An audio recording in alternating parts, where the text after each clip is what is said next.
महागाई असो किंवा बेरोजगार, तुम्ही 2014 अगोदरचे बेरोजगारीचे आकडे आवर्जून पहा.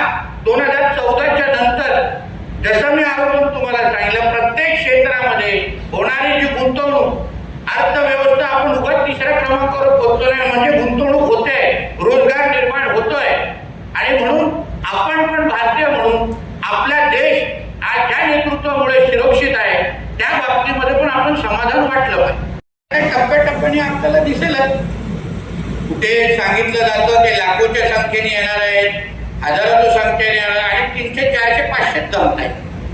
म्हणजे ह्याच्यावरून कळत आहे की देशाचा तरुण, देशाचा युवा हा आदरणीय मोदी साहेबांच्या मागे गंभीर पद्धतीने उभा आहे.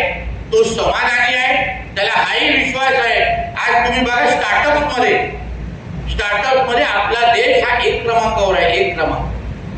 आणि ज्या अर्थाने स्टार्टअप मध्ये आपण 1 क्रमांकावर आहोत, म्हणजे आमच्या देशाचा तरुण हा निश्चित पद्धतीने आमच्या पंतप्रधानांच्या मागे उभा आहे.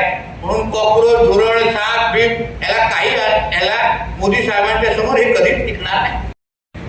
कारण जेव्हा तुम्ही विरोधी पक्षामध्ये काम करतात तेव्हा तुम्हाला कधी कधी जनतेची भावना कळते, जनतेच्या मनात काय आहे तेही तुम्हाला कळतं. आणि ते आमच्यासारखे कार्यकर्ते जेव्हा उद्या सत्तेमध्ये येऊन बसतात आणि आज मी त्याच खात्याचा मंत्री म्हणून बघा, मी ड्रोन सारखी सुरक्षा का सुरुवात केली, बघा मी गस्ती नौका, आता स्टीलच्या 2 गस्ती नौका पुढच्या 2 आठवड्यामध्ये आमच्या मत्स्य खात्यामध्ये टोटल 15, पहिले 2 गस्ती नौका ते पण स्टीलच्या आधुनिक गस्ती नौका आपल्या किनारपट्टीवर तुम्हाला दिसतील.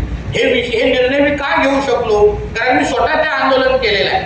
मला स्वतः माहिती आहे की पारंपरिक मच्छीमारांना काय त्रास होतो. मला स्वतः प्रत्येक डिपार्टमेंटमध्ये काही अधिकारी त्यांना कसे मदत करतात. आणि म्हणून त्याच खात्याचा मंत्री म्हणून आज सगळीकडे कौतुक घ्या, 2 उल्लेख ह्या खात्यांचा का होत आहे, कारण का एक असा कार्यकर्ता आज त्या खात्याचा मंत्री आहे ज्यांनी त्या संबंधित आंदोलन केलेले आहे.